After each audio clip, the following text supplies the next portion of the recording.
Example number 7. Find both the one-sided limits. This is my piecewise function. F of x is a piecewise function. It has two pieces. One is x plus 1 and the other is x squared minus 4x. The location point for the first piece is x must be less than 2. For the second piece is that x equals to and greater than 2. I have to find both the one-sided limits. What does that mean?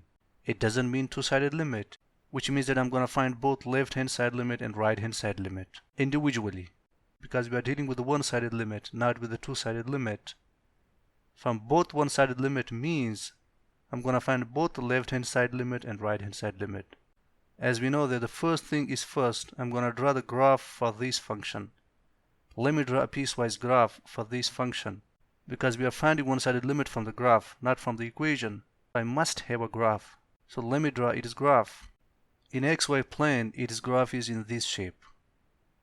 This is my first piece, and this is my second piece of the graph. Since it is a piecewise function, therefore I must have pieces in the graph. I have two pieces in this graph. We have already done piecewise functions, and we already know that how to draw the graph of piecewise function. But if you still forgot, just go back and check it out how to draw the graph of a piecewise function. Look to the first piece of the equation, which is x plus 3, where x must be less than 2. Put a table here and put x and then x plus 3. If I substitute x equals to 0, and my y will be 0 plus 3 equals to 3. So at x equals to 0, my y is 3. This is my y-intercept. My y is 3. And then if I substitute x equals to 1, 1 plus 3 is 4.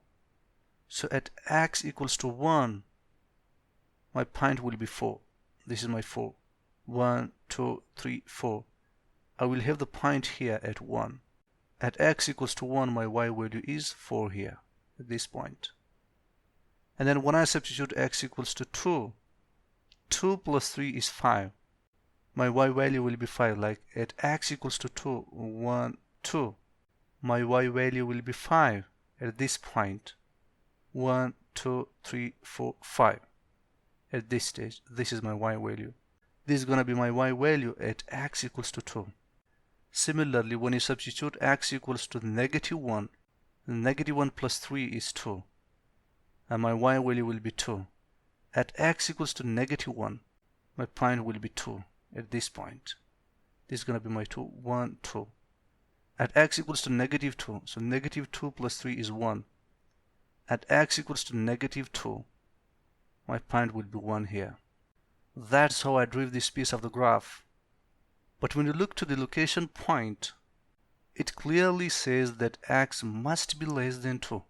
X should not be greater than 2, which you can see from the graph.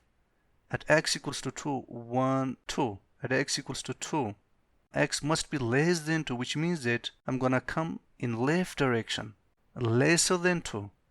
Because if you go beyond this, it will be greater than 2. Condition says that x must be less than 2. So I'm going to come lesser than 2 in the left direction. The other thing is there is no equality bar here, as this has. So I'm going to put empty circle here, empty circle, which means that 2 is not included. Excluding 2, my graph will be in the left side. Should be less than 2, not greater than 2. But 2 is not included because of this empty circle. Similarly, when you go to the second piece of the function, x squared minus 4x, you do the same thing. You put the table and substitute some random values to get the value of y. So you will get the graph. When you join all those different points together, you will get this graph. It is a quadratic piece of the function, therefore I have a half parabola here. But when you look to the location point says that x equals to 2 and then greater than 2. 1, 2 equals to 2, but then must be greater than 2. So I have to go in right direction, greater than 2. In right direction, it equals to 2, but then greater than 2. When you compare this with the first piece, where x is less than 2, less than 2. So this piece of the graph lies in the left direction. Here x greater than 2. So it lies in the right direction. But there is another difference. Look at here, I have equality bar. This bar means that x equals to 2. Equals to 2, therefore I put fill in circle. Here there is no equality bar, therefore I put empty circle. Because of this equality bar, I put fill in circle.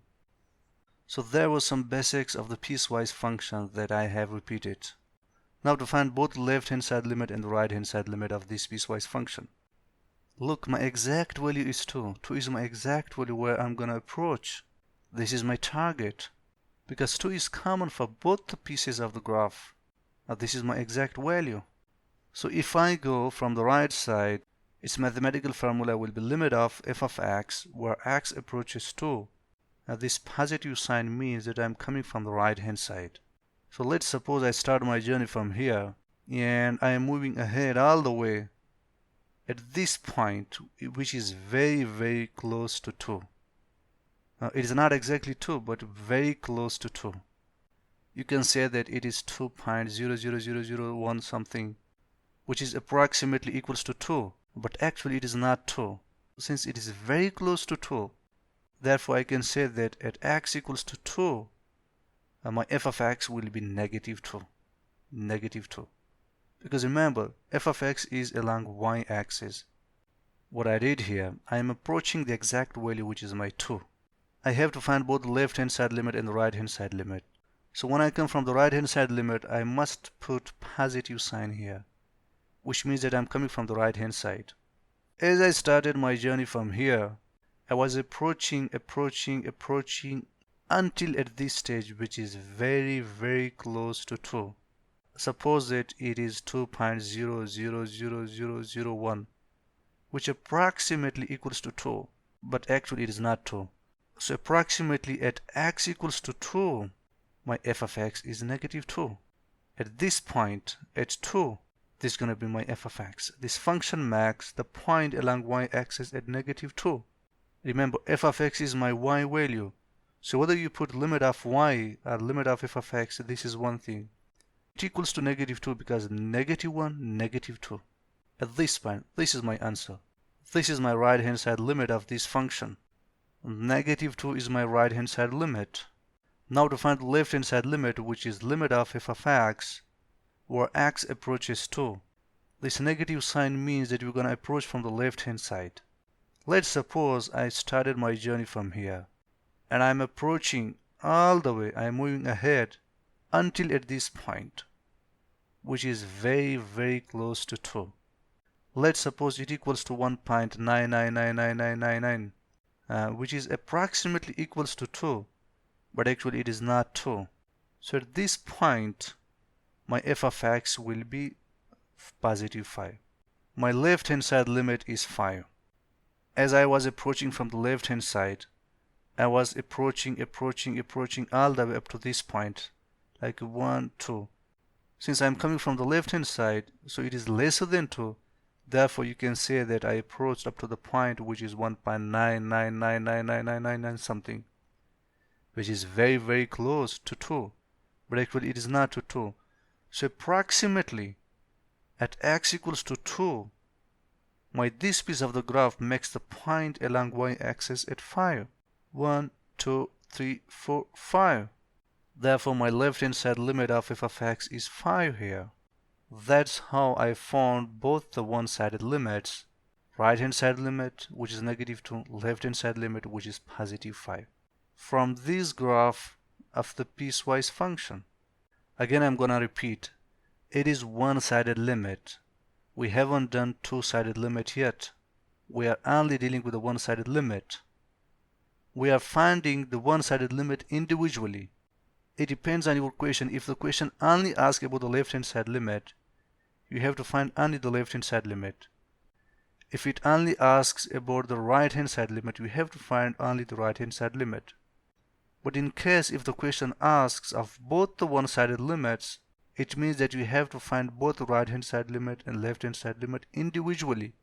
It still considers a one-sided limit, not a two-sided limit. It doesn't mean that we are dealing with a two-sided limit. We are finding this one-sided limit individually. It comes under one-sided limit.